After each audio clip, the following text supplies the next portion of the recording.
প্রিয় দর্শক, নমস্কার, আদাব। সুনির্মল সেশনে আপনাদেরকে স্বাগত জানাচ্ছি। একটি নতুন শিক্ষা প্রতিষ্ঠান অর্থাৎ বেসরকারি শিক্ষা প্রতিষ্ঠান যেটি নিম্ন মাধ্যমিক থেকে শুরু করে মাধ্যমিক বা উচ্চ মাধ্যমিক প্রতিষ্ঠান স্থাপন করতে গেলে সেখানে কি কি দরকার হতে পারে, পাঠদান, একাডেমিক স্বীকৃতি, পাঠদানের অনুমতি, কতজন শিক্ষার্থী দরকার ইত্যাদি বিষয় নিয়ে আমি আপনাদেরকে ভিডিও দিয়ে যাচ্ছি। তার ধারাবাহিকতা আজকে দ্বিতীয় পর্ব। আজকে আমি আপনাদের সাথে আলোচনা করব একটি নতুন প্রতিষ্ঠান প্রতিষ্ঠা করতে চাইলে কিভাবে আপনি আবেদন করবেন। মানে প্রতিষ্ঠান চাইলেই কিন্তু স্থাপন করা যায় না, তো আবেদন করতে হবে। তাহলে সেটার প্রসিডিউরটাই আমি আজকে বর্ণনা করব। আমি যে নীতিমালাটি আসলে বলছি সেটি হলো যে বেসরকারি শিক্ষা প্রতিষ্ঠান নিম্ন মাধ্যমিক, মাধ্যমিক, উচ্চ মাধ্যমিক স্থাপন, পাঠদান ও একাডেমিক স্বীকৃতি প্রদান নীতিমালা 2022, যেটি 2023 পর্যন্ত সংশোধন। তো এই নীতিমালার শুরুর দিকে অনেক কিছুই থাকে, আপনারা যেটা জানেন। নীতিমালার শিরোনাম, কোথায় কোথায় প্রয়োগ হবে, অধিদপ্তর মানে কোথায় কি, বিভিন্ন কিছুর ব্যাখ্যা থাকে, সংজ্ঞা থাকে। তো আমরা এগুলোই গেলাম না, এগুলো আপনারা পজ দিয়ে দেখে নেবেন যদি প্রয়োজন হয়। তো আমি মূলত চলে যাই একটি শিক্ষা প্রতিষ্ঠান স্থাপনের অনুমোদন প্রক্রিয়া। ঠিক আছে? তো তো এই প্রক্রিয়ায় যেটি বলা হয়েছে, প্রথমে হলো আবেদন গ্রহণ। শিক্ষা প্রতিষ্ঠান স্থাপনের জন্য আবেদনকারীকে সরকার কর্তৃক নির্ধারিত আবেদন ফর্ম ক এর 1 বাই ক এর 2 এই অনুযায়ী সংশ্লিষ্ট শিক্ষা বোর্ডের চেয়ারম্যান বরাবর আবেদন করতে হবে এবং আবেদনের সঙ্গে আবেদনকারী যদি একক ব্যক্তি হয় তাহলে তার জাতীয় পরিচয়পত্রের সত্যায়িত অনুলিপি, আর একাধিক হলে তাদের সকলের আর কি জাতীয় পরিচয়পত্রের সত্যায়িত অনুলিপি দিতে হবে। শিক্ষা প্রতিষ্ঠান স্থাপনের প্রস্তাবিত স্থানের মৌজা, খতিয়ান বা পর্চা, দাগ এবং জমির পরিমাণ উল্লেখ করতে হবে এবং প্রস্তাবিত স্থানের খতিয়ানের কপি সংযুক্ত করতে হবে। গ তাহলে ঘটনা হলো কতটুকু একটা প্রতিষ্ঠানের জন্য দরকার জায়গা, সেটা কিন্তু নিয়ম আছে, সেটা আমি পরে বলবো। তো আপনি যখন প্রতিষ্ঠান আবেদন করবেন সেই আবেদনের সাথে এটা পাবেন। এবং এই যে আবেদন ফর্ম, এটি কোথায় পাবেন? এই নীতিমালার শেষে দেওয়া আছে, আমি দেখাবো। এছাড়া প্রতিটি শিক্ষা বোর্ডের ওয়েবসাইটেও কিন্তু আপনি পাবেন। গ জমি হস্তান্তর বা দান। দান মূল্যে প্রাপ্ত জমির উপর শিক্ষা প্রতিষ্ঠান প্রতিষ্ঠার ক্ষেত্রে দান বা হস্তান্তর নিঃশর্ত ও রেজিস্ট্রিকৃত হতে হবে। জমির অখণ্ডতা, পরিমাণ ও মালিকানা সম্পর্কে সহকারী কমিশনার ভূমি এর প্রত্যয়ন সংযুক্ত করতে হবে। সহজেই বুঝতে পারছেন যে দান করলেও সেটা রেজিস্টার হতে হবে এবং নিঃশর্ত দান, যে এই দানের পরিবর্তে যে তার প্রতিষ্ঠিত প্রতিষ্ঠানে তার মানে যিনি দান করছেন যে সেখান থেকে প্রতি বছর সভাপতি করতে হবে বা সেখান থেকে একটা কিছু দিতে হবে, এমন থাকতে পারে, কোনো শর্ত থাকতে পারবে না। আর জমির অখণ্ডতা নিশ্চয়ই বুঝেন যে একটা প্রতিষ্ঠানের জন্য যতটুকু জায়গা দরকার সেটি যদি টুকরো টুকরো হয়, বিভিন্ন জায়গা মিলে হয়, তাহলে তার প্রতিষ্ঠান হয় না। ঠিক আছে? একসাথে থাকতে হয় একই বাউন্ডারির মধ্যে। ঠিক আছে? অন্তত মিনিমাম কিছু জায়গা একই বাউন্ডারি থাকতো যেখানে প্রতিষ্ঠানের ক্যাম্পাস করা যায়। তো এই বিষয়গুলো বোঝার জন্যই যে সহকারী কমিশনার ভূমি বা এসিল্যান্ড যাকে বলে তার প্রত্যয়ন সংযুক্ত করতে হবে এর সাথে। এরপরে পরিশিষ্ট 1 হতে 3, মানে এই নীতিমালার পরিশিষ্ট দেওয়া আছে, এ বর্ণিত ন্যূনতম চাহিদা ও শর্ত পূরণ করার অঙ্গীকারনামা ফর্ম ক এর 3 দাখিল করতে হবে এবং এই অঙ্গীকারনামা 300 টাকা নন জুডিশিয়াল স্ট্যাম্পে ও নোটারি পাবলিকের সম্মুখে সম্পাদন করতে হবে। আমরা দেখবো সেই ন্যূনতম চাহিদা শর্ত কি, সেটা আমরা পরে দেখব। প্রস্তাবিত প্রতিষ্ঠানের চতুর্দিকে বিদ্যমান প্রতিষ্ঠানসমূহের দূরত্বের বিষয়ে উপজেলা নির্বাহী অফিসার প্রদত্ত দূরত্বের সনদ সংযুক্ত করতে হবে। এটা নিশ্চয়ই বুঝতে পারছেন যাকে দূরত্ব সনদ বলে, যে একই ধরনের প্রতিষ্ঠান আপনার যেখানে আপনি প্রতিষ্ঠান স্থাপন করছেন তার থেকে কত দূরে আছে। ঠিক আছে? তাই ন্যূনতম একটা দূরত্ব না থাকলে কিন্তু সেটি স্থাপন করতে দিবে না বা অনুমতি দিবে না, সে বিষয়টা জানতে হবে। এটা আমরা পরে জানবো। তাহলে আপনাকে এই আবেদনের সাথে সেই দূরত্ব সনদ দিতে হবে। প্রতিষ্ঠানের ধরন, অর্থাৎ বালক বা বালিকা বা সহশিক্ষা বা মহিলা। 2 প্রতিষ্ঠানের স্তর, অর্থাৎ নিম্ন মাধ্যমিক নাকি মাধ্যমিক বা উচ্চ মাধ্যমিক বিদ্যালয় ও মহাবিদ্যালয় বা উচ্চ মাধ্যমিক মহাবিদ্যালয়। এবং প্রতিষ্ঠানের পাঠদানের মাধ্যম বাংলা নাকি ইংরেজি ভাষণ সুনির্দিষ্টভাবে উল্লেখ করতে হবে।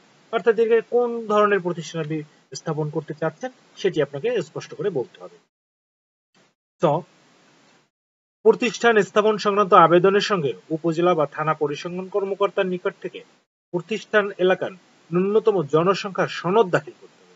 অর্থাৎ আপনার ক্যাচমেন্টে কত মানুষ থাকে, বসবাস করে জন, তার একটি সনদ নিতে হবে পরিসংখ্যান কর্মকর্তার কাছ থেকে।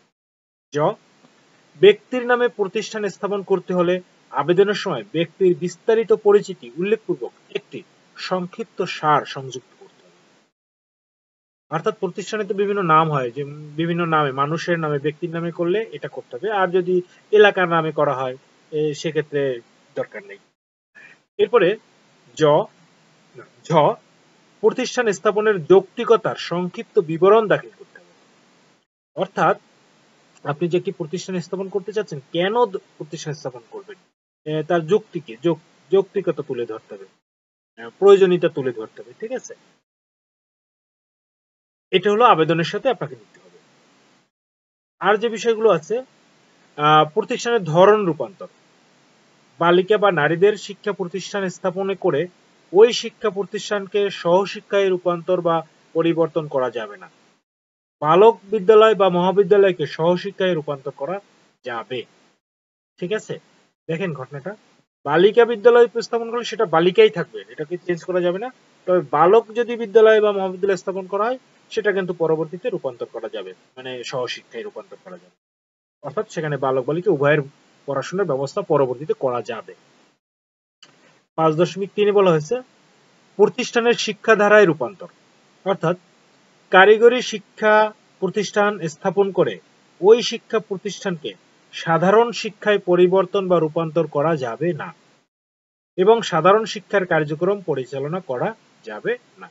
ব্যাখ্যা করার প্রয়োজনে আপনারা সহজেই বুঝতে পারছেন। এরপরে হলো জিপিএস ম্যাপ সংগ্রহ। শিক্ষা প্রতিষ্ঠান স্থাপনের আবেদন পাওয়ার পর সংশ্লিষ্ট শিক্ষা বোর্ড কর্তৃক ব্যানবেজ থেকে ক্যাচমেন্ট এলাকার পার্শ্ববর্তী শিক্ষা প্রতিষ্ঠানের দূরত্ব সহ জিপিএস ম্যাপ সংগ্রহ এবং তা অনুসরণ করতে হবে।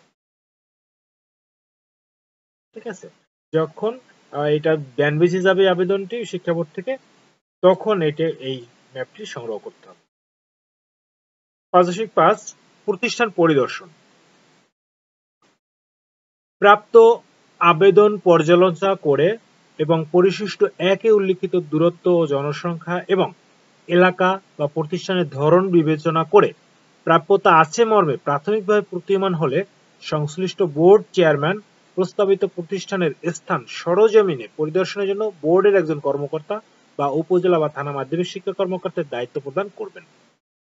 ঠিক আছে, যখন আপনি আবেদন করবেন, ওই আবেদন যখন তারা দেখবে, দেখে যখন তাদের কাছে যদি মনে হয় যে ডকুমেন্টস আপনারা দিয়েছেন তার আলোকে যে হ্যাঁ এখানে একটি প্রতিষ্ঠান দরকার আছে, সেক্ষেত্রে বোর্ড থেকে পরিদর্শনের জন্য পাঠাবে সরজমিনে। ঠিক আছে, দায়িত্ব প্রদানের অনুলিপি সংশ্লিষ্ট জেলা প্রশাসক বা জেলা শিক্ষা অফিসার এবং উপজেলা নির্বাহী স্যার এবং উপজেলা বা থানা মাধ্যমিক শিক্ষা কর্মকর্তাকে প্রেরণ করবেন। ঠিক আছে, কাকে দায়িত্ব দেওয়া হলো এটা দেখার জন্য, সেটার জন্য অনুলিপি দিবেন। খ পরিদর্শনের দায়িত্বপ্রাপ্ত কর্মকর্তা প্রস্তাবিত এলাকা বা স্থান পরিদর্শন শেষে উপজেলা নির্বাহী অফিসারের নিকট থেকে মতামত ও প্রত্যয়ন সংগ্রহ করবে। এখান থেকে উপজেলা নির্বাহী কর্মকর্তাকেও একটা প্রত্যয়ন দিতে হবে যে হ্যাঁ আসলেই ওখানে প্রতিষ্ঠান দরকার আছে কি বা নাই এরকম। গ পরিদর্শনের দায়িত্বপ্রাপ্ত কর্মকর্তা 30 দিনের মধ্যে পরিদর্শন পূর্বক নির্ধারিত ফর্মে পরিদর্শন প্রতিবেদন পূরণ করে নিজস্ব মন্তব্য বা সুপারিশ সহ প্রয়োজনীয় কাগজপত্র সংশ্লিষ্ট শিক্ষা বোর্ডের চেয়ারম্যান বরাবর প্রেরণ করবেন। ঘ প্রতিষ্ঠান পুনরায় পরিদর্শনের প্রয়োজন হলে পূর্বতন কর্মকর্তার মাধ্যমে না হয় তার ঊর্ধ্বতন কর্মকর্তার মাধ্যমে পরিদর্শন করাতে হবে। এটি সহজেই বুঝতে পারছেন যে আগে যিনি পরিদর্শন রিপোর্ট প্রদান করবেন, তারটার যদি কোনো আবার রিভিউ প্রয়োজন হয়, তারটার যদি কোনো আরো কিছু পরবর্তীতে আরো পরিদর্শন প্রয়োজন হয়, তাহলে কিন্তু তাকে আর দায়িত্ব দেওয়া যাবে না, তার ঊর্ধ্বতন কর্মকর্তা। অর্থাৎ যদি উদাহরণ হিসেবে বলি, প্রথমে যদি উপজেলা মাধ্যমিক শিক্ষা কর্মকর্তা পরিদর্শন করে থাকেন, পরবর্তী স্তরে পরিদর্শন প্রয়োজন হলে সেটি করবেন জেলা শিক্ষা কর্মকর্তা, এরকম করে। ওকে, তো যাই হোক এটা বোর্ডের বিষয়, কাকে দিবেন। তো পরবর্তী হলো প্রতিষ্ঠান 5.6 রয়েছে প্রতিষ্ঠান স্থাপনের অনুমোদন। আপনি যে আবেদন করলেন, তারপরে এই যে পরিদর্শন হলো, সবকিছু হলো, এরপরে অনুচ্ছেদ 9 উল্লিখিত মঞ্জুরি কমিটির সভা ন্যূনতম 3 মাস অন্তর অনুষ্ঠিত হবে। আবেদন এবং পরিদর্শন প্রতিবেদনের আলোকে মঞ্জুরি কমিটি আওতাধীন এলাকায় শিক্ষা প্রতিষ্ঠান স্থাপনের অনুমতি প্রদানের সুপারিশ প্রদান অথবা প্রত্যাখ্যান করবেন। ঠিক আছে, অর্থাৎ এতদিন যে প্রসিডিউরটি গেল, আপনি আবেদন করলেন, সেটি পর্যবেক্ষণ করলো, পরিদর্শন করলো, এখন একটি মঞ্জুরি কমিটি রয়েছে, সেটি মিটিং করে সেই আবেদনগুলো এবং পরিদর্শন প্রতিবেদন যাচাই বাছাই করে তারা আপনার আবেদন প্রত্যাখ্যানও করতে পারে অথবা আপনার ওখানে আপনাকে একটি প্রতিষ্ঠান স্থাপনের সুপারিশও করতে পারে। ঠিক আছে, বোর্ড সভায় প্রতিষ্ঠান স্থাপনের অনুমোদন অথবা নামঞ্জুর হবে অথবা অন্য কোনো পর্যবেক্ষণ থাকলেও আবেদনকারী বা প্রতিষ্ঠান প্রধানকে জানাতে হবে। হ্যাঁ, আপনার আবেদনটি যদি প্রয়োজন হয়, কিছু যদি আরো জানার থাকে, তাহলে আপনার কাছে আবার জানাতেও পারে তারা। ঠিক আছে, একবারই রিজেক্ট নাও করতে পারে। ওকে, তো এই হলো বিষয়। আপনি প্রতিষ্ঠান স্থাপন করতে আর অনুমতি পেয়ে যাবেন এভাবেই।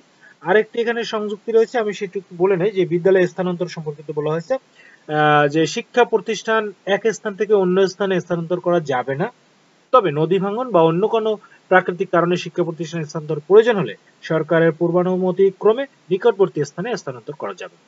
এটা সহজেই বুঝতে পারছেন।